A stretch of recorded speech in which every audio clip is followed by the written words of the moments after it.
እግዚአብሔር የተባረከ ይሁን። ዛሬም በተሰጠን ቀን የጌታን ቃል አብረን እናጠናለን። የምናጠን የመጽሐፍ ክፍል የሚገኘው ዘፍጥረት 31 ነው። እግዚአብሔር እንዲያስተምረን እንጸልይ። አምላካችን እግዚአብሔር ሆይ፣ ንጉሳችን ኢየሱስ ሆይ፣ የሰጠህንን ቃል ባርክልን፣ የሰጠህንን እድሜና እስትንፋስ ባርክልን። ሁሉ ያልፋልና መናገር የማይቻልበት ዘመን ይመጣልና አንተ ጌታ እንደሆንክ ባገኘነው አጋጣሚ ሁሉ ለወዳጆቻችን ለማይወዱን ኢየሱስ ጌታ እንደሆነ እንድንናገር ጸጋህ እንዲደግፈን ቃልህ እንድንናገር በተጽናናንበት መጽናናት ብዙዎችን እንድናጽናና እንድትረዳን አፋችን ዝም እንዳይል ስላንተ ተራ ከንቱ ነገር ከህይወታችን የራቀ የተሰበረ እንዲሆን ጊዜያችንን በወንጌል ስብከት እንድናሳልፍ ጸጋ እንዲለቀቅልን ለመንኩ። ጌታ ሆይ በነገር ሁሉ ስምህ ይቀደስ። የሰጠንን ጊዜ ባርክልን። ለሚሰሙ ሁሉ ጸጋ ለኔ ብዙ ምሕረት አድርግልኝ በኢየሱስ አሜን። ሃሌሉያ። ዛሬ እንድንነጋገርበት ያሰብኩት የመጽሐፍ ክፍል የሚገኘው ቅድም እንዳልኳችሁ ምሳሌ 31 ነው። ማነው ይቅርታ፣ ዘፍጥረት 31 በያዕቆብ ህይወት ዙሪያ እግዚአብሔር ያደረገውን ነው የምናየውና እሱም እንግዲህ እዚህ ክፍል ላይ ከሶሪያው ላባ ጋር የሚኖርበት ጊዜ ነው። ግን ስለ ያዕቆብ ትንሽ ያለፈ የህይወት ታሪኩን ስናይ እናቱ በጣም የምትወደው የምታዳላለት፣ ምናልባትም አባትየውን እንኳን ሊያሳዝን የሚችል ነገር ከተመካከረ ያደረገችበት፣ የኤሳውን በረከት ወስደው ለያዕቆብ የተደረገበት እና ልዩ ልብ ያላት ለሱ ትልቅ ስፍራ ያላት እናቱ በጣም ከስር ስሯ የሚሄድ ምናልባትም የተሻለውን የሚያገኝ ሰው ነው ያዕቆብ እና ደጅ ዱር የማይሄድ ቤት ውስጥ የሚል የቤት ልጅ የሚባል ሰው ነው። እግዚአብሔር ሰዎች አይናቸውን ሲጥሉብን፣ አገር አይኗን ስትጥልብን አለው ነገር ማይሆን ነገር አለውና አይኗን የጣለችበት ሰው ነው ያዕቆብ እናቱ። እግዚአብሔር ደግሞ ታውቃላችሁ ወይም በህይወታችሁ እንደኔ ከተማራችሁ በጣም እንወደውን ነገር በማንሳት በተለይ ከእግዚአብሔር ፕሮግራም የሚያናጥበን ነገር ከሆነ እናት ብትሆን ማብ ይሆን ሊያነሳው ይችላል። እግዚአብሔር ብቻውን አምላክ ስለሆነ እና እኛን ስለሚፈልግን እሱ ብቻ ነው ትልቅ በእኛ ህይወት። ስለዚህ የምንወደውን የምናጣበት ጊዜ አለ። አንዳንዴ አይኖቻችንን ሰዎች ላይ እንዳንጥል ጌታ ያግዘን። አንዳንድ ሰው ትዳሩ ላይ፣ አንዳንድ ሰው ልጁ ላይ፣ አንዳንዱ ሰው እንደኔ እናቱ ላይ፣ አንዳንዱ ሰው ሌላ ላይ እየተላልቀን ልክ አይደለም። አንዳንዴ በማድረግ ያስተምራችኋል እግዚአብሔር። ስለዚህ ያዕቆብንም የእናትየው ልጇን ላይ አይኗ በጣም የጣለች ሴት ናት። እንግዲህ ያዕቆብ ፊት እርግማን የረገመው ይስሐቅ ፊት የረገመው የሚረገምለት የባረከው የሚባረክለት ሰው ፊት አጭበርብረው ነው የገቡት ከያዕቆብ ጋር ኤሳው ነኝ ብላ እናትየው እጅ ያለበት እና እንደዚህ አይኗን የጣለችበት ሰው ነው ያዕቆብ። እግዚአብሔር ቅድም እንዳልኳችሁ ነው እንዲህ አይን የሚጣልበት ነገር አይወድም። ታስታውሳላችሁ በሕዝቅኤል ላይ ሕዝቅኤል እግዚአብሔር እንዲህ አለኝ አለ። ምን አለ ስትሉት የአይንህን አምሮት አነሳዋለሁ አለኝ። እንደ ዛሬ ሰበኩኝ ነገ ሚስቴ ሞተች አለ እና አንዳንዴ እንደዚህ ነው እና እግዚአብሔር ብቻውን እኛ ህይወት ላይ ጌታ ነው። አሜን። ደባል አይፈልግም። ክብር ለኢየሱስ ይሁን። ስለዚህ በተለይ ከእግዚአብሔር ይልቅ የሆነብን ነገር እግዚአብሔር ደስ አያሰኘውም እና ከእግዚአብሔር ይልቅ የሆነብን ነገር ከኛ ላይ የራቀ ይሁን። አሜን። ቤተሰብ፣ ወዳጅ፣ ህይወት ማንም ቢሆን እግዚአብሔር ብቻውን አምላክ ስለሆነ እግዚአብሔር ይባረክ። ስለዚህ ያዕቆብ እንደዚህ አይኑን በጣለ ጊዜ እንግዲህ ከቤት የሚወጣበት ሁኔታ ተፈጠረ። ዱሩን የሚያውቀው ኤሳው ነው። ዱር የሚባል አያውቅም። ይሄኛው የቤት ልጅ ነው ቅድም እንዳልኳችሁ። ግን ብቻውን በምድረ በዳ ጭው ያለ ምድረ በዳ ላይ ወጣቱ ያዕቆብ ከቤት ተሰዶ ወጣ። ለምን ሲባል ከኤሳው ጋር በነበራቸው ኮንቨርሴሽን ሊገለው ሆነ። ምክንያቱም በረከቱ አባቱ የባረከው በረከት የራሱ የነበረውን ነጥቆት ስለሄደ እስከ ሞት ድረስ ሲፈላለጉ አንዱ እንዳላጣ ብላ አሁንም ወደ ጥሩ ስፍራ መውሰድ አነሳ። ወደ ላባ ቤት እንዲሄድ መከረችው። ተፈቀደለት። ሄደ። ግን ጭው ያለ ምድረ በዳ ሰው የሌለበት የንፋስ ጩኸት በሞላበት ይላል ጻፍ ሲጽፉ በጣም ከባድ በሆነ እሱ አይቶት በማያውቀው ምድረ በዳ በኩል ማለፍ ጀመረ። ምንም እንኳን እግዚአብሔር ቸር መሐሪ ቢሆንም ሰው ግን የዘራውን ያጭዳል ተብሎ ተጽፏል። ምንም አይነት እሱ ማስተባበያ የሌለው ነገር ነውና የዘራው መታጨድ ስለነበረበት እግዚአብሔር እንግዲህ ላባ ቤት ሲሄድ እናያለን በአንድም በሌላም ምክንያት። ግን መንገዱ ከባድ ነበረ። ድቅድቅ ያለ ጨለማ ነው። ድቅድቅ ያለ በረሃ ነው። ወደዚህ ሲጣራ እናቱ የለችም፣ ወደዛ ሲሄድ ይስሐቅ የለም፣ ወንድሙ የለም። በቃ የሚያስከፋ ጊዜ ያዕቆብ ያሳልፋልና እየሄደ እያለ ታውቃላችሁ ወደ ላባ ቤት ሄደ። አጎቱ ነው ሲቀበለው በታላቅ ደስታ ነው የተቀበለው። እግዚአብሔር ይመስገን አይነት ብሎ አመጣጡን ተቀበለው። አሸኛኘቱ እንደዛ አይሆንም እና ሰው ስለሆነ ስለሚያልቅበት እኔና እናንተ ጌታን ስንቀበል ታስታውሳችሁ፣ ዌልካም እየተጨበጨበ በሽብሸባ በመዝሙር እንኳን ወደ ጌታ መጣችሁ በሚል መዝሙር ህይወት ይሻላል ወዳጄ እየተባለ በድንቅ መዝሙር መጣን አይደል? መሀል ላይ ስንደርስ ግን ብዙ የህይወት መከራዎች፣ ቻሌንጆች በጣም በህይወታችን ማንጠብቃቸው ነገሮች ጠብቀውን አይተን እናውቃለን። በዛ ሁሉ ግን መንገድ ያለው እግዚአብሔር የተባረከ ይሁን። ደግሞ የምትቀጥል ከተማ እንጠብቃለን። ግን በዚህ ውስጥም ጸጋ እየሰጠ የሚያሳልፍ አምላክ አለና ክብር ለጌታ ይሁን። እንደሱ ብሎ ተቀበለው ያዕቆብ። ላባ አቀባበሉ ደስ ይል ነበረ። ግን መሀል ላይ እጅግ በህይወቱ ማንም ሰው ቢሆን ሊያዝንበት የሚችለውን ነገር ያዕቆብ ላይ ሲያደርስ እናያለን። ላባ ይቅርታ፣ ዛሬ የመልእክቴ ርዕስ እግዚአብሔር ተዋጊ ነው የሚለው። እግዚአብሔር ሰልፉ የጌታ ነው። ሃሌሉያ። ሰልፉ የኔና የናንተ አይደለም። እግዚአብሔር ተዋጊ ስለሆነ ሰልፉ የጌታ ነው በሚል ርዕስ እንነጋገራለን። ገባ። እግዚአብሔር ሁሌም ይቅርታ ልብ አለው። ግን ወደ ላባ ቤት ከገባ በኋላ በጣም በደስታ ከተቀበለው በኋላ ያደረገባቸው ያዕቆብ የተደረገበትን ነገር በዝርዝር እናያለን።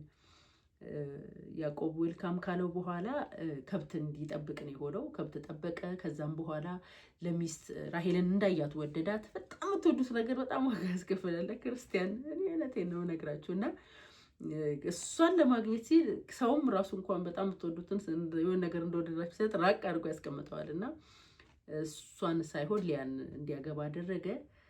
ይሄ ማለት ቀላል አይደለም። እናንተ የሆነ ሰው ልታገቡ ፕላን ይዛችሁ ሰርጋችሁን ይናፈቃል። በተለይ የምትወዱትን ሰው እየጠበቃችሁ ያዕቆብ ቦታ ላይ ስትሆኑ ሌላ ሚስት ሲቀየር በጣም ከባድ ጊዜ ነው ሰው የሚያሳልፈው። አይመለስ። ላባ ማነው ወንድሙ አለ ወደፊት አይቀጥል። ላባን የመሰለ ነገር የሚለዋውጥ ህይወትን የሚይዝ እድሜን የሚበላ ሰው አጠገቡ አለ። እግዚአብሔር እንዲታገስ አደረገው።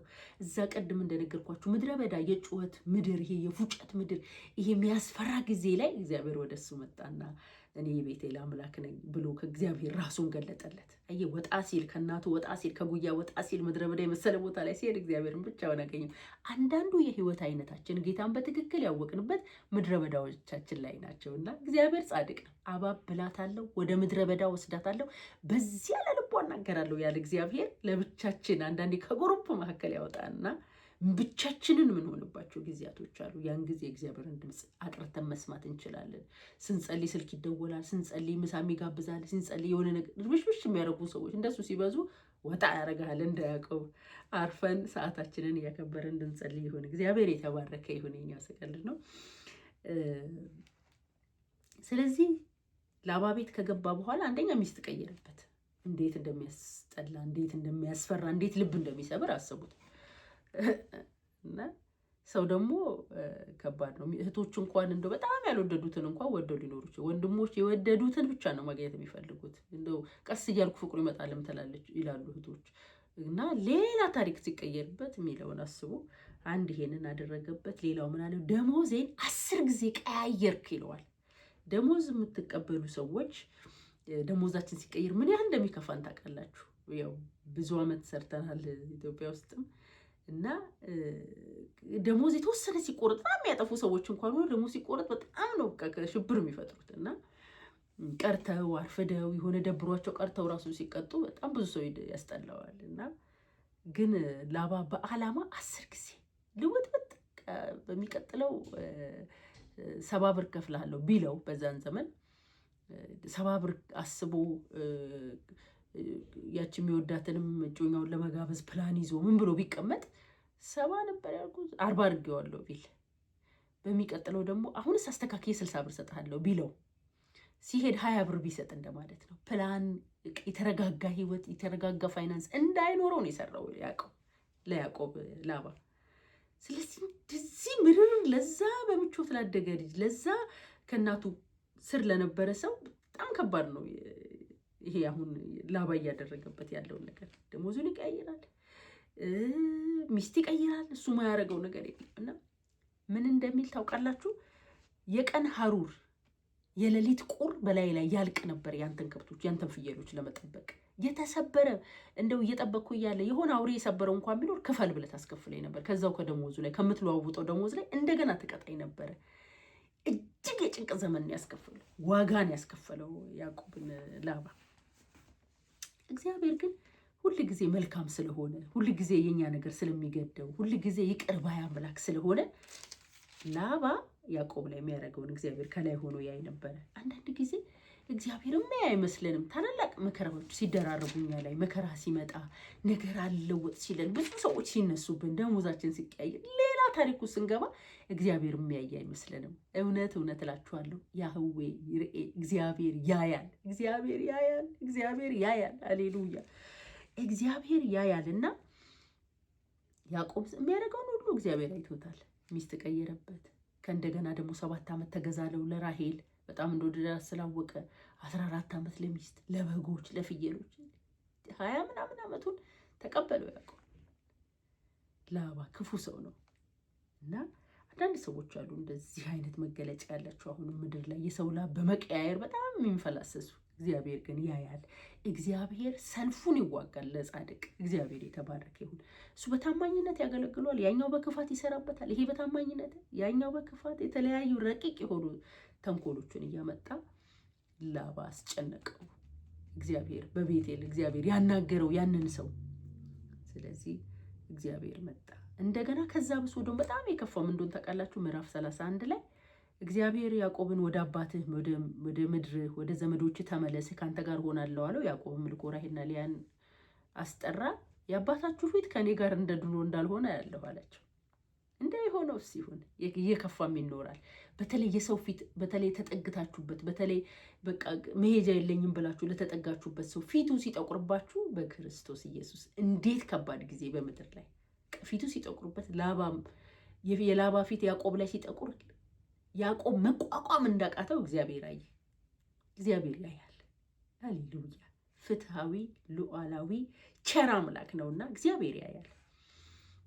ስለዚህ ፊቱ ደግሞ በዛም ብሶ ደግሞ ፊቱ ተለወጠበት። ምክንያቱም በጎች ሽመልመሌ ይሁኑ ሲሉ ሽመልመሌ እግዚአብሔር ራእይ ይሰጠውና እግዚአብሔር ቸር ነው፣ እንደሚያንገላቱ ሰዎች አይደለም። እሱ ቸርና ቅርብ አምላክ ስለሆነ ራእይ ሰጥቶ በጎቹ ምን አይነት መምሰል እንዳለባቸው በዝርዝር አስረዳው። እንደዛው እንዳለው ሆነ። እግዚአብሔር እንደዛ እየበዙ የበረቱት ለያዕቆብ የደከሙት ለላባ እስኪሆኑ ድረስ እግዚአብሔር ጣት በኃይል ትንቀሳቀስ ነበር። መከራ በሚያሳዩበት ቤት ውስጥ እግዚአብሔር መከራ ለሚያሳዩ ሰዎች ምሕረት ያርግላቸው። መከራ ለምታዩ ሰዎች ጌታ ጸጋና መውጣትን ይስጣችሁ፣ ረሆቦትን ይስጣችሁ፣ መስፋትን ይስጣችሁ በኢየሱስ ስም። ደግሞ ቀን አለው ጌታ። ፍትሃዊ ነው እግዚአብሔር፣ እጅግ ፍትሃዊ ነው። እንደዚህ ሰው ሲበደል አይወድም። ስለዚህ ፊቱ ተለወጠበት፣ ደሞዙ ተቀያየረ፣ ሚስት ቀየረበት። ግን የአባቴ አምላክ እግዚአብሔር የያዕቆብ አምላክ የአብርሃም አምላክ ከኔ ጋር ስለነበረ አሳልፎ አልሰጠኝም አላቸው ለሚስቶቹ። እየሰፋሁ ሄድኩኝ እንዲህ ሆኖ ቢለኝ እንደዛው ሲያደርግ እግዚአብሔር ራእይ እየሰጠ መንገድ እየሰጠ ቀን የሚያመጣ እግዚአብሔር የተባረከ ይሁን። ያዕቆብን እንዲህ ያደርግ። እሱ 10 ነገርን ቢቀያየረው በረከት የእግዚአብሔር ናትና የንግድ እየተባረከ ሄደ። ክፉ ያደርግብኝ ዘንድ ምን አላለለትም አልፈቀደለትም አለ እግዚአብሔር። ጠላቶቻችን ሰይጣን ክፉ ያደርግበት ዘንድ እግዚአብሔር አይፈቅድም። ሰልፉ የማን ነው? የጌታ ነው። እኛ ብቻ እጃችን እንዲያድነን አንሄድ። እኛ ተንኮል አንጨምርበት። እኛ በተለይ በስጋ መቼም መጽሐፍ ሲናገር ጠላቶቻችሁን ውደዱ ተብሎ ተጽፏል አይደለ? እሱ የሰውን ጠላት ነው። ሰይጣንን አይለንም። 2 ጠላት አለ። ሰውም የሚነሳብን ጊዜ አለ። ደግሞ ዋናው ጠላታችን ዲያብሎስ ነው። የሰው ጠላት በተነሳ ጊዜ እኛ ልናድን፣ እኛ ልንታደግ፣ እኛ በቴክኒክ ልናልፍ አንሞክር፣ አልፈን እንሂድ እንጂ ሰልፉ እግዚአብሔር የራሱ ያደርገዋል። ክብር ለጌታ ይሁን። ሃሌሉያ። ሰሞኑን አንድ የገጠመኝን ነገር ስነግራችሁ ወንጌል ስርጭት ከአንድ ወንድሜ ጋር ወተን አንዲት እህት አገኘን እና አንድ ነገር አላት። እሱ ምን አላት? እሷ በጣም ያዘነች ሴት ናት በሰውና በጣም ተሰብራን ያገኘናት በግድን ያዋራናት። በኋላ ክርስቲያን እንደሆነች ነገረችን። ያዘነችበትን ነገር በዝርዝር ነገረችን እና እግዚአብሔር እንዴት አይፈርድም አለች። የአብሮኝ ወንጌል የሚያገለግለው ሰው እንዲያል አንቺ እጁን ይዘሽው አንቺ በዚህ መልክ አዝነሽ እጁን አስረሽ እግዚአብሔር እንዴት ይምጣልሽ አላትና በኋላ ስቃ ሄደች። ቸር ነገር አደረገ እግዚአብሔር። ዋናው ነገር ምንድነው? እኛ እንመልሳለን ስንል የእግዚአብሔርን ጣት የእግዚአብሔርን እጅ እናስራለን እና እኛ ነገሩን እንለቃ እንደ ላባ አይነት አስጨናቂ ሰዎችን እግዚአብሔር ሰው ስለሆኑ ምህረት አድርግላቸው ማለት ይገባ። ኢየሱስ መስቀል ላይ ለእኔና ለአንተ ምህረት ይሁንላቸው ማይገባንን ካለ እኔና እናንተ ልናደርግ ይገባናል። ይሄ ልብ ያስፈልገናል። ምክንያቱም መጽሐፍ ሲናገር እኛ ግን የክርስቶስ ልብ አለን ተብሎ ተጽፏል። አሉ እንደ ላባ ዛሬ እርግማን አይደለም እናውጣ የሚገባን። እግዚአብሔር ሆይ ምህረት አድርግን፣ እኛንም ከዚህ ውስጥ እንዳያቆም አውጣን። ሃሌሉያ። ሰልፉ የማ ይሆናል ያኔ የጌታ ብሩክ ይሁን ጌታ። ስለዚህ በጣም እንትን አለ ያዕቆብ፣ ሰፈር አደረገ፣ በቃ ተጨናነቀ። ግን እግዚአብሔር እንደው በጣም የሚገርመውን ነገር ልንገራችሁ።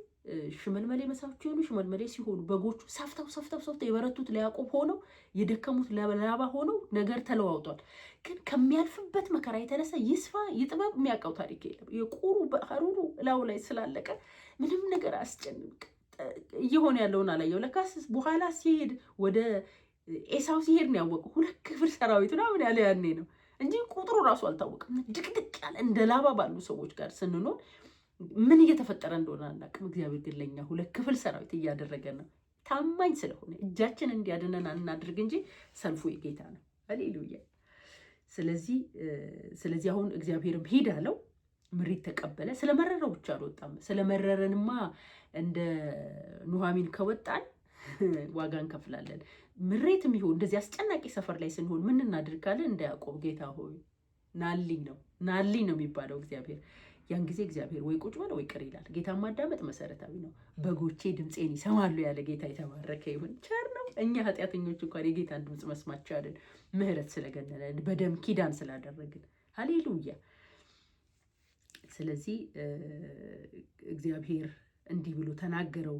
ቁጥር 12 ላይ ላባ ባንተ ላይ የሚያደርገውን ሁሉ አይቻለሁ። እግዚአብሔር ባረክ። ሐውልት የቀባህበት በዚያ ለእኔ ስለት የተሳልክበት የቤቴል አምላክ እኔ ነኝ። አሁን ተነስተ ከዚህ ሀገር ውጣ። ሃሌሉያ። አይ ጌታ አለው ቀን አለው ጊዜ። ሃሌሉያ። አለው ነገር እንደዚህ ከቆየ እግዚአብሔር መላለው ጌታ አይቼዋለሁ። እግዚአብሔር የጠላቶቻችንን የሰዎቹን ተንኮል አይቷል። ሃሌሉያ። ለሰዎች ምህረት ይሁን፣ ለእኛ መውጣት። ሃሌሉያ። ምክንያቱም እኛ እጃችን ሊያድን በሄደ ቁጥር አያድንምና እኛ እንችልም። ሁሉን ጌታ ይችላል ስንል ነው መልካም የሚሆነውና ሐውልት የቀባህበት በዚያ ለእኔ ስለት የተሳልክበት የቤቴል አምላክ ነኝ። አሁን ተነስተ ከዚህ ሀገር ውጣ። ሃሌሉያ። እግዚአብሔር ሲመጣ ውጣ አለው። ወደ ተወለድክባት ምድር ተመለስ አለው እግዚአብሔር። እንዲህ አይነት ምሪት ሰጠው። ውጣ። ያዕቆብን ያደረሰብን ሁሉ አይቻለሁ። አሁን 2 ክፍል ሰራዊት እንዳልኩት እንደ ቃሌም ሆኗል። በሉጣ አለው። እንግዲህ አስቡ። አሁን የሚሄደው ወዴት ነው? ከዓመት በኋላ ወደ ኤሳው። ከኋላ ማን አለ? ላባ። እንዲህ አይነት አጣብቂኝ ውስጥ ገባ። መሄድ ጀመረ። ለላባ ቢነግረው እሺ ስለማይል ጥሎ ወጣ። ከዛ ተጨነቀ። አሁን ይላል ያዕቆብ ተጨነቀ። ራሱ እቃዎቹን ሚስቶቹ ምናምን ያሰለፉ የብሉይ ኪዳን ሕግ ስለሆነ ነው ሚስቶቹ ያልኩት። በዚህ ዘመን አንድ ሚስት ነው ለአንድ ባል ብቻ። እነሱን ሁሉ አሰልፎ በረከቱን አሰልፎ በጣም የሚወዳቸውን እነ ራሄልን ከኋላ አድርጎ ለሱ የእጅ መንሻ ሁሉ ሰጥቶ መሀል ላይ ተጨነቀ። ያዕቆብ ከኋላ ኤሳው ከኋላ ያዕቆብ ላባ ደግሞ እንደዚህ ጣብቂኝ ውስጥ ገባ። በቃ እዚህ ጋር ሆኖ አንተ የቤቴል አምላክ ውጣ ያልከኝ እግዚአብሔር እያለ ተጨንቆ ያስባል። ምክንያቱም ይሄም ከደረሰበት ይገለዋል። ወደፊት የሚሄድበትም ተስፋ አይደለም። ወንድሙም ሊገለው ይችላል፣ አያውቅም። ጌታ ቸር ነው። ድንገት ይመጣል። ሃሌሉያ። ድንገት ይመጣል። ይሄ ኢየሱስ ድንገት ይመጣል። የአማልክት አምላክ ድንገት ይመጣል። ለሰው ለተጨነቀ የሚደርስ የእግዚአብሔር ልጅ የተባረከ ይሁን። ንጉሱ ኢየሱስ ስምህ ይቀደስ። ሃሌሉያ። እግዚአብሔር ለጠላቶቻችን ማስጠንቀቂያ መስጠት ይችላል። ክብር ለጌታ ይሁን። እኛ ብቻ እጃችን አታድነን እንጂ። በ3ኛው ቀን ያዕቆብ መኮብለል ለላባ ተነገረው። ከወንድሞቹ ጋር ሆኖ የ7 ቀን መንገድ ተከተለው። ለ7 ቀን መንገድ የተከተለው ሊመልሰው ነው እንጂ ጎሽ ሊለው እንዳልሆነ በደንብ እግዚአብሔር አውቋል። የ7 መንገድ ሩቅ መንገድ ተከትሎ ደረሰበት ይላል። ጠላት ቢደርስብንም ኢየሱስ አለ። ሃሌሉያ። ጌታ እኮ አለ። ስለዚህ ደረሰበት። እግዚአብሔር ወደ ሶርያው ሰው ወደ ላባ በሌሊት መጥቶ ለጠላቶቻችን ማስጠንቀቂያ እየሰጠ በሕይወት ያኖረን እግዚአብሔር የተባረከ ይሁን። ያዕቆብን በክፉ እንዳትናገረው ተጠንቀቀው። ዋ ማለት ነው። ያዕቆብን ትነካውና ዋ ልክ ነው ማስገባ። እዚች ወደ ቤት እንዳትመልስ ነው ማረገ። እግዚአብሔር መጣና ለላባ። ክብር ለጌታ ይሁን። ለሚያስጨንቁን ሰዎች መልሳለሁ።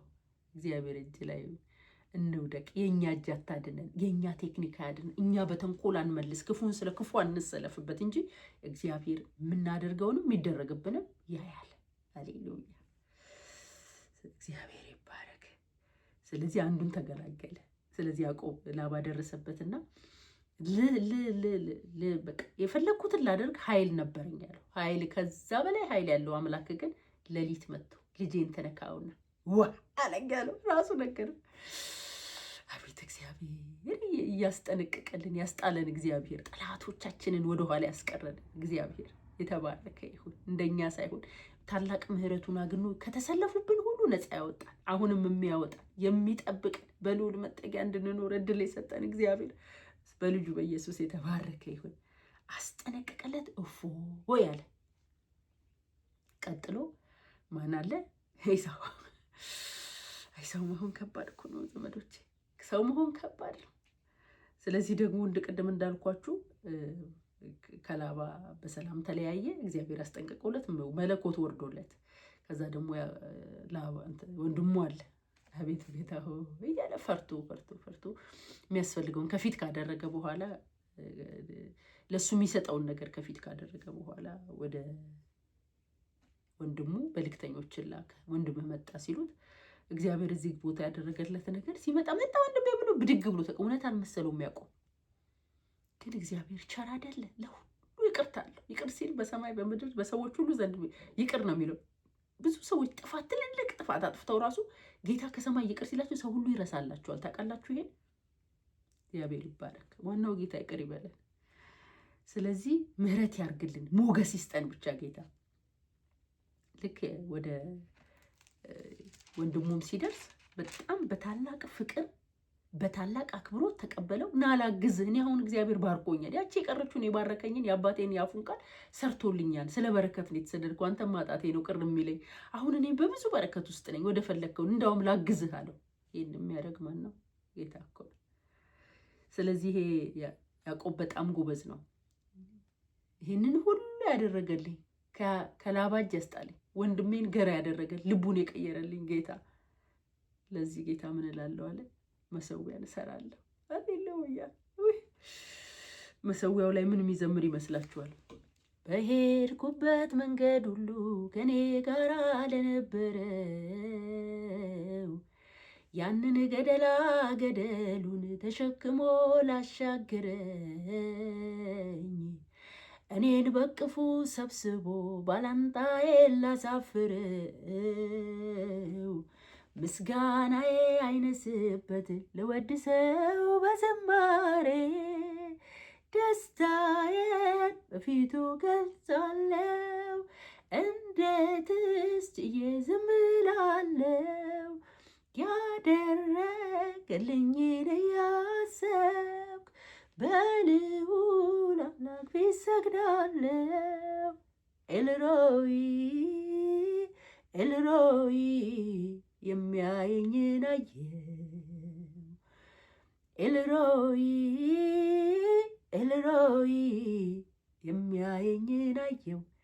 የጠራኝ አምላክ ታማኝ ነው፣ ፍጹም አደራን አይበላም። በእርግጥ ቃሉን ያከብራል፣ ቃል ኪዳኑን አያጥፈውም። የተናገረኝን ፈጽሞ ዘውትር ሲከበር ይኖራል። እኔም እድል ፈንታለኝ፣ ልገኝለት ይገባኛል። ኤልሮይ ኤልሮይ የሚያየኝን አየው። ሃሌሉያ። ያ በቤቴል የቀባለት እግዚአብሔር እሱን አየው። ለሁለቱም ማስጠንቀቂያ ሰጠለት። ይሄ በፍቅር ያኛውን ዋ በማለት አስመለሰለት። ሰልፎ የማን ነው? የእግዚአብሔር። ነገር ለተለዋወጠባችሁ፣ የብዙ ሰው ፊት ለጠቆረባችሁ፣ አገር ላልተቀበለቻችሁ ሰዎች በስፍራችሁ ቆሙ። እንዳያውቀው ጌታ ቀን አለው፣ ያያል። የተደረገውን ሁሉ አይቷል፣ ያያል። ለእኛም እንኳን አይን ሰጥቶናል። እንኳን እሱ ይህንን አጽናፍ ዓለሙን እንዲሁ ይሁን በሚል ቃል ያኖረ የሰማይን ሚዛን የምድርን ስፍር የሚያውቅ እግዚአብሔር ቀርቶ እኛም እንኳን ደግ ለመሆን እንሞክራለን። እግዚአብሔር የተባረከ ይሁን። እግዚአብሔር አይቶ ይመጣልናል። እጃችን አታድነን። የበደሉንን ይቅር ይበላቸው እግዚአብሔር። ሃሌሉያ። ሰልፉ የማ ይሆናል? ያ ጊዜ የጌታ ሃሌሉያ። ውጊያው የማ ይሆናል? የእግዚአብሔር። ክብር ለኢየሱስ ይሁን። ስለዚህ መሰዊያ ሰራ፣ እግዚአብሔር ጋር ሆነ፣ ጌታ ምርኮውን መለሰለት፣ ወዳየለት ደረሰ። ክብር ለኢየሱስ ይሁን። እኛም ዛሬ በኢየሱስ ክርስቶስ የበደሉን እንደ ላባ የከፉብንን የእግዚአብሔር ምሕረት በምድር ላይ ይሁን። እንጸልያለን። ኢየሱስ ብቻውን ያድናል። ብቻውን ጌታ ነው። ሃሌሉያ። በመስቀል ላይ የከፈለው ዋጋ እጹብ ድንቅ ነው። ብቻውን ይበቃል። ሃሌሉያ። የማንም ጣልቃ ገብነት ሳይበቃ፣ የማንም ማን ኦፍ ጋድ ጸሎት እንኳን ሳይገባ ብቻውን ኢየሱስ ያድናል። ሃሌሉያ። እንጸልያለን። አምላካችን እግዚአብሔር ሆይ ሰልፋችን ያንተ ስለሆነ እናመሰግንሃለን። ውጊያው የማን ነው? የኔ አይደለም። ሃሌሉያ። ያንተ ነው። የወንድሞቼ የእህቶቼ ከሳሽ በስምህ የወደቀ ይሁን። የትኛውም የጨለማ መንግስት ኪዳን የፈረሰ ይሁን። እንደ ላባ የከፋ ልብ ያላቸው ሰዎች በስምህ የታደሱ ምሕረት እንዲበዛላቸው እንጸልያለን። ለሚጨነቁ ሰዎች እንደ ያዕቆብ መውጣት ማለፍ እንዲሆንላቸው በኢየሱስ ጸልያለሁ። በክርስቶስ ኢየሱስ ለተገለጥክላቸው ላንተ ላሳለፍካቸው ላንተ መሰዊያን እንዲሰሩልን የማይነዋወጥ የእግዚአብሔር ፊትን እንዲያዩ ሁሌ መሰዊያቸው ፊት በታማኝነት እንዲገኙ ስለበደሏቸው ሰዎች ይቅርታ የተሞሉ እንዲሆኑ ጸልያለሁ። አቅም ስጥ ለተሰበሩ ልቦች። ለተሰበረ ልብ ዕቃ ቢሰበር ይጠገናል። ልብ ሲሰበር አንተ ካልጠገንከው ስጋና ደም አይጠግነውምና እንደ ላባ ባሉ ሰዎች እየተጨነቁ ያሉ ሰዎች ዛሬ ኤፍታህ በላቸው። ኤፍታህ ሃሌሉያ። መፈታት ይሁን። ክብር ላንተ ይሁን። የሰጠንን ይህንን ጊዜ ባርክልን። የበደሉንን ይቅር በላቸው። ወደኛ ስለምትመጣ ሰልፉ ያንተ ስለሆነ ስምህ ይቀደስ። ተመስገን። በኢየሱስ ስም አሜን። እግዚአብሔር ይባርካችሁ፣ ፊቱን ያብራላችሁ። በኢየሱስ